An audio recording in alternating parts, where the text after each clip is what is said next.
ভাইয়ের আমার, এক আল্লাহর গোলাম আব্দুল্লাহ নামে তার কোনো অর্থ ছিল না, কোনো সম্পদ ছিল না, কিন্তু তিনি ওয়াজ করার জন্য ব্যস্ত হয়ে পড়েছিল। তার দেশি সঙ্গীরা সবাই একত্র হইয়া এরকমভাবে ওয়াজ করতে যাইবে, তিনিও তাদের সঙ্গে এরকমভাবে ওয়াজ করতে যাইবে, কিন্তু তার কাছে কোনো টাকা নাই, কোনো পয়সা নাই, তার কোনো সন্তান নাই, কোনো এরকমভাবে কোনো কিছু না নাই। আল্লাহর বান্দা ওয়াজ করার জন্য ব্যস্ত হয়ে পড়লেন।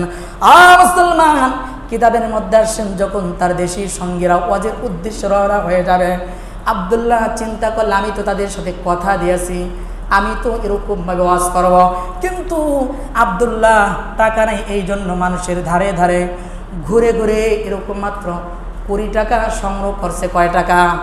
20 টাকা সংগ্রহ করছে। কিতাবের মধ্যে আসেন 20 টাকা সংগ্রহ করছে। আর মুসলমান এদিকে তার দেশি সঙ্গীরা সবাই একত্র হয়ে ওয়াজ করার জন্য রওনা হয়ে চলে গেছে, কিন্তু আব্দুল্লাহর অর্থ নাই, টাকা নাই, পয়সা নাই। আব্দুল্লাহ যে 20 টাকা সংগ্রহ করেছেন, ওই 20 টাকা দিয়ে এরকমভাবে ওয়াজ করা সম্ভব না। কথা বলেন ঠিক কিনা? এই জন্য সকল সঙ্গীরা যখন ওয়াজের উদ্দেশ্যে রওনা হয়ে গেছেন, আল্লাহর বান্দা আব্দুল্লাহ ঘরের মধ্যে বসিয়া হাউমা হাউমা করে কান্না করতেছেন। আর মুসলমান কিতাবের মধ্যে আসেন গরম পানি করিয়া, গরম পানির মধ্যে লবণ ডালিয়া শরীরের মধ্যে দিয়া দুগ্ধ করতেছেন। আরে আমি যে ওয়াদা দিলাম তাদের সঙ্গে ওয়াজ করতে যাইতে পারলাম না, কি দুঃখে তিনি কান্না করতেছে। গরম পানির মধ্যে লবণ দিয়া তিনি এরকমভাবে হাউ হাউ করে শরীরের মধ্যে ঢালিয়া কান্না করতেছে। আমার বন্ধুগণ, আব্দুল্লাহ ওয়াজ করতে যাইতে পারে নাই, যে 20 টাকা সংগ্রহ করেছেন, ওই কান্নাকাটির মাঝখান থেকে তিনি চিন্তা করলে এই 20 টাকা বা এই 20 টাকা আমি সাংসারিক কাজে ব্যবহার করব না, এই 20 টাকা মসজিদে বা মাদ্রাসায় দান করে দেব। জোরে বলুন সুবহানাল্লাহ। আমার বন্ধুগণ, খয়রুল মাজাসালে কিতাবের মধ্যে আসেন, আল্লাহু আকবার। আমার ভাইয়েরা, ছাত্র জীবনের কথা এখন যে কিতাব পড়তেছে সেই কিতাবের সাথে মিলে গেলেন। খয়রুল মাজাসালে কিতাবের মধ্যে আসেন, আব্দুল্লাহ ওই 20 টাকা এরকমভাবে সংগ্রহ করলেন, 20 টাকা মসজিদে মাদ্রাসায় দান করে দিলেন, কিন্তু তার দেশি সঙ্গীরা এরকমভাবে ওয়াজের উদ্দেশ্যে রওনা হয়ে গেলেন।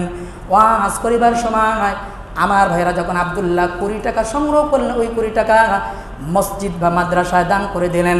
ওই দানের বদৌলতে আল্লাহ পাক রব্বুল আলামিন একজন ফেরেশতা আব্দুল্লাহ চার আকৃতি ধারণ করিয়া ওই আজিগণের সঙ্গে ওয়াজ করাই দিলেন। জোরে বলুন সুবহানাল্লাহ। আমার ভাইরা যখন এরকম ওয়াজ করলেন, আব্দুল্লাহ ওয়াজ করতেছেন, ওয়াজ করার সময় কোন কোন আজিরা বলতেছেন আব্দুল্লাহ আমার ডান পাশে ছিলেন, আবার কেউ কেউ বলতেছেন বাম পাশে ছিলেন, আবার কেউ কেউ বলতেছেন মিনারের বাজার আমরা একত্র করে কোরবানি করেছি। অগণিত লোকের ভিড়ে হারাইয়া আব্দুল্লাহকে আমরা অনেক দুঃখে ছিলাম। সকল আজিরা যখন দেশে ফিরে আসলেন, দেশে ফিরে আসিয়া সবাই একত্র হইয়া সবাই বলতেছেন আমাদের ভাই আব্দুল্লাহ সহিত সাক্ষ্য করা আমাদের দরকার। কথা বলেন ঠিক কিনা? আমার বন্ধুগণ, বিশাল বড় লম্বা ঘটনা সংক্ষিপ্ত করে বলতেছি। যখন আব্দুল্লাহর বাড়ির সামনে সমস্ত হাজিরা একত্র হইয়া হাজি সাহেব বলে ডাকতেছেন। জোরে বলুন সুবহানাল্লাহ। সুবহানাল্লাহ কইতে পারেন না?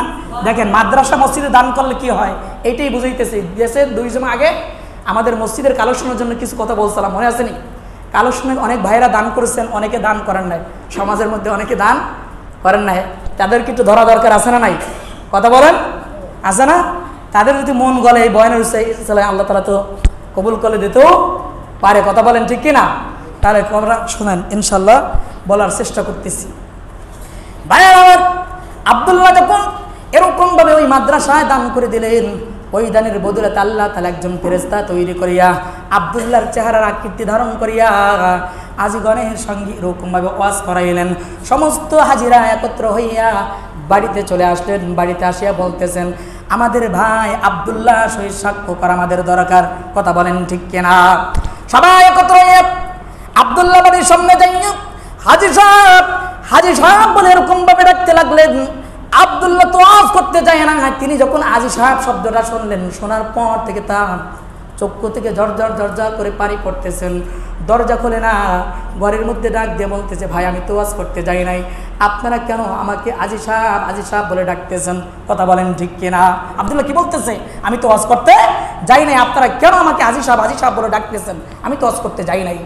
আমার বন্ধুগণ, সমস্ত হাজিরা বলতেছে আপনি কি এমন কথা বলতেছেন? কোন কোন হাজি বলতেছেন ওয়াজ করিবার সময় তো আপনি আমার ডান পাশে ছিলেন, কোন কেউ বলতেছে বাম পাশে ছিলেন, আবার কেউ কেউ বলতেছেন মিনারের বাজারে আমরা একত্র করে কোরবানি করেছি। অনেক লোকের বিড়ে হারাইয়া আমরা আপনাকে বড় দুঃখে ছিলাম, এই জন্য সকল হাজিরা একত্র হইয়া আপনার বাড়ির সামনে আসলাম। জোরে বলুন সুবহানাল্লাহ। আমার বন্ধুগণ, কিতাবের মধ্যে আসেন যখন আব্দুল্লাহর বাড়ির সামনে আসলেন, আব্দুল্লাহ ঘরের মধ্যে থেকে কান্না করতে করতে বাইরে আসে বলতেছেন, ভাই আমি তো আপনাদের সঙ্গে ওয়াজ করতে যাই নাই। এই কথা শুনে আজিরা সবাই আশ্চর্য হয়ে গেলেন। আজিরা যে এরকমভাবে আব্দুল্লাহ যে ওয়াজ করতে যায় না তা কিন্তু সত্য, কথা বলেন ঠিক না বেঠিক? আব্দুল্লাহ যে ওয়াজ করতে যায় না সত্য না? অবশ্যই সত্য। আজিরা যে অত্যন্ত প্রমাণ দিয়েছেন তাও মিথ্যা নয়, কথা বলেন ঠিক কিনা? খয়রুল মাজাসাল কিতাবের মধ্যে আসেন গভীর রাত্রে আব্দুল্লাহ স্বপ্নের মধ্যে দেখতে পায় একজন ডাক দেয়া বলতেছে, ভাই হাজি আব্দুল্লাহ তুমি তো ওয়াজ করতে যাও নাই, তাও সত্য, কিন্তু আজি আজে অত্যন্ত প্রমাণ দিয়েছেন তাও মিথ্যা নয়। কিন্তু তুমি যখন ওই 20 টাকা মাদ্রাসা বা মসজিদে দান করে দিছ, ওই দানের বদৌলতে আল্লাহ পাক রব্বুল আলামিন একজন ফেরেশতা তোমার চেহারার আকৃতি ধারণ করিয়া আমাদের সঙ্গে এরকমভাবে ওয়াজ করাইছেন। জোরে বলুন সুবহানাল্লাহ। আমার বন্ধুগণ, আমার ভাইরা, এইভাবে আল্লাহ পাক রব্বুল আলামিন মসজিদ ও মাদ্রাসায় দান করলে